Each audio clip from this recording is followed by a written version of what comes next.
ఎన్నికల వేళ కాంగ్రెస్లో భారీగా చేరికలు, అయోమయంలో టీఆర్ఎస్ నేతలు.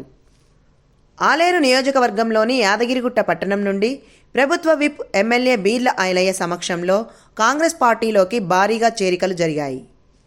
యాదగిరిగుట్ట పట్టణం నుండి కాంగ్రెస్ పార్టీలోకి చేరిన వారిలో బీఆర్ఎస్ పార్టీ యాదగిరిగుట్ట టౌన్ అధ్యక్షుడు, మాజీ ధర్మకర్త పేలిమెల్లి శ్రీధర్ గౌడ్, 6వ వార్డు అధ్యక్షుడు శివరాత్రి నరేష్, 12వ వార్డు అధ్యక్షుడు గుండ్లంపల్లి లింగం గౌడ్, 1వ వార్డు అధ్యక్షుడు హరేకర్ లఖన్, టీఆర్ఎస్ పార్టీ నాయకుడు రాజ్ కోటి, టౌన్ ప్రెసిడెంట్ ఇస్మాయిల్తో పాటు తదితరులు సుమారు 100 మంది టీఆర్ఎస్ నాయకులు కాంగ్రెస్లోకి చేరారు.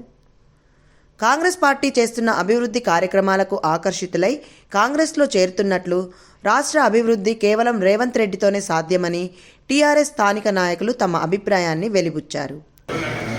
తెలంగాణలో ప్రజాపాలన మొదలైన తర్వాత ఈ 4 నెలల్లో గౌరవ ముఖ్యమంత్రి రేవంత్ రెడ్డి నాయకత్వాన తల్లి సోనియా ఇచ్చినటువంటి అభయస్థం 6 గ్యారెంటీలో 5 గ్యారెంటీలు ఇప్పటికీ ఇంప్లిమెంట్ చేసి ఇలా పార్లమెంట్ ఎలక్షన్లలో తెలంగాణ ఉన్నటువంటి 17 సీట్లలో సుమారు 15 సీట్లు భారీ మెజార్టీతో గెలిపించి ప్రియతమ నాయకుడు రాహుల్ గాంధీ గారిని ప్రధాని చేయడం కోసం ప్రతి ఒక్కరూ కంకణం కట్టుకొని కాంగ్రెస్ పార్టీకి ఆకర్షితులై రేవంత్ రెడ్డి గారు అభివృద్ధి చేస్తున్న తీరును చూసి గత 10 సంవత్సరాల అభివృద్ధికి నోచుకున్నది తెలంగాణ. తల్లి సోనియమ్మ 1700 కోట్లతోటి 17,000 కోట్లతోటి మిగులు బడ్జెట్ తెలంగాణ ఇస్తే ఈ కేసీఆర్ పాలనలో అప్పుల తెలంగాణ చేసి ఈ ప్రాంతాన్ని పూర్తిగా ఎడారి చేసిన ఘనత బీఆర్ఎస్ పార్టీకే చెందింది. కాబట్టి ఇవాళ బీఆర్ఎస్ పార్టీ పెద్ద ఎత్తున కాంగ్రెస్ పార్టీలో చేరడం జరుగుతున్నాయి.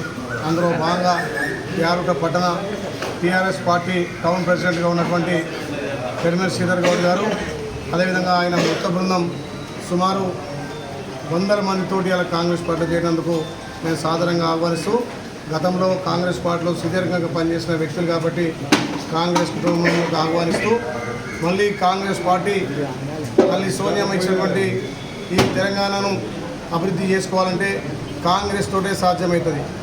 ఇవాళ బీఆర్ఎస్ పార్టీ దుకాణం బంద్ అయింది. ఉన్న బీజేపీ ఎట్లాగో ఓడిపోతామని చెప్పి మతాల మధ్య కులాల మధ్య స్విచ్ పెట్టి దేవుని పేరు చెప్పి మళ్ళీ ఓట్లు దండుకోవాలని నీ బియ్యం నాకు నా బియ్యం నీకు అని చెప్పి ఏదో కొత్తగా తీసుకొచ్చి మా అందరికీ దేవుడు కానట్టుగా వాళ్ళకే దేవుడు అన్నట్టుగా ఇవాళ బీజేపీ పార్టీ మళ్ళీ ఒకసారి ఇవాళ కులాలను మతాలను విడగొట్టాలని చూస్తుంది. కాబట్టి ప్రజాస్వామ్యాన్ని రక్షించుకోవాలంటే డాక్టర్ బిఆర్ అంబేద్కర్ సుదీర్ఘంగా 2 సంవత్సరాల 11 నెలలు రాసినటువంటి రాజ్యాంగాన్ని కూడా మార్చాలని మోడీ చూస్తున్నాడు.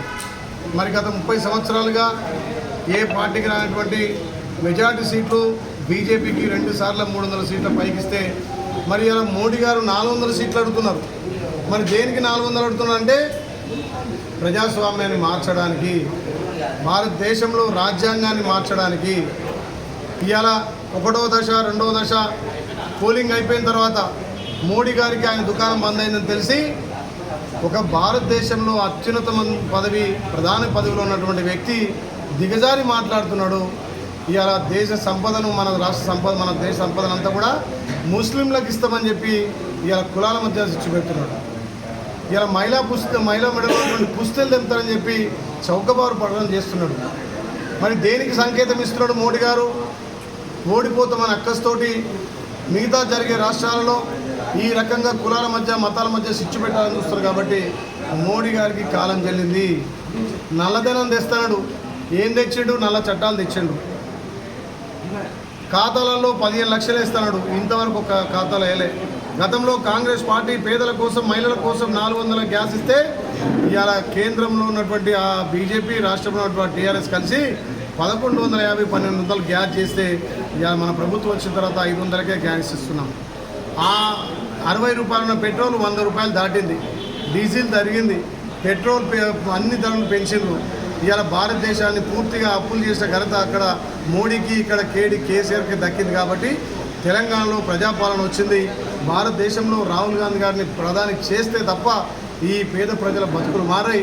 ఇవాళ బీసీ, ఎస్టీ, ఎస్సీ మైనార్టీల రిజర్వేషన్ తీయాలని చూస్తున్నటువంటి మోడీకి రేపు ప్రజలు ఆలోచన చేసి గుణపాఠం చెప్తారనే ఉద్దేశంతో ఇవాళ గ్రామాన ప్రతి టౌన్లో పట్టణాల్లో కాంగ్రెస్ పార్టీలో విపరీతంగా జాయిన్ అయి కాంగ్రెస్ పార్టీలో రాహుల్ గాంధీ గారు ప్రధాని చేయడం కోసం ప్రతి పౌరుడు కదం దొక్కి వస్తున్నారు. కాబట్టి వీళ్ళందరినీ మా కుటుంబ సభ్యులుగా గతంలో కాంగ్రెస్ పార్టీలో పనిచేశారు కాబట్టి ఇప్పుడు కూడా మళ్ళీ మీ అందరి నాయకత్వాన పూర్వవైపు తెచ్చి ఇక్కడ ఏదైతే ప్రజాపాలన వచ్చిందో కేంద్రంలో కూడా రాహుల్ గాంధీ గారి నేతృత్వంలో బడుగు బలహీన వర్గాల అందరి నిమ్న జాతులకు అన్ని కూడా ఫలాలందరిన ఉద్దేశంతో ఇలా రాహుల్ గాంధీ ప్రధాని కావాల్సిన ఆవశ్యకత ఉంది కాబట్టి ఈ మతత్వ శక్తులను ఓడగొట్టి ఈ బీజేపీకి బీఆర్ఎస్ తొత్తుగా ఉంది కాబట్టి వాళ్ళను కూడా చిత్తుగా ఓడించి ఏదైతే 14-15 సీట్లు ఖచ్చితంగా రాహుల్ గాంధీ గారికి తల్లి సోనియమ్మ తెలంగాణ ఇచ్చినందుకు మంచి మెజార్టీతో గెలిపించి కాంగ్రెస్ ఇస్తామనే ఉద్దేశంతో ఇలా వివిధ పార్టీల నుంచి కాంగ్రెస్ పార్టీలో చేరినందుకు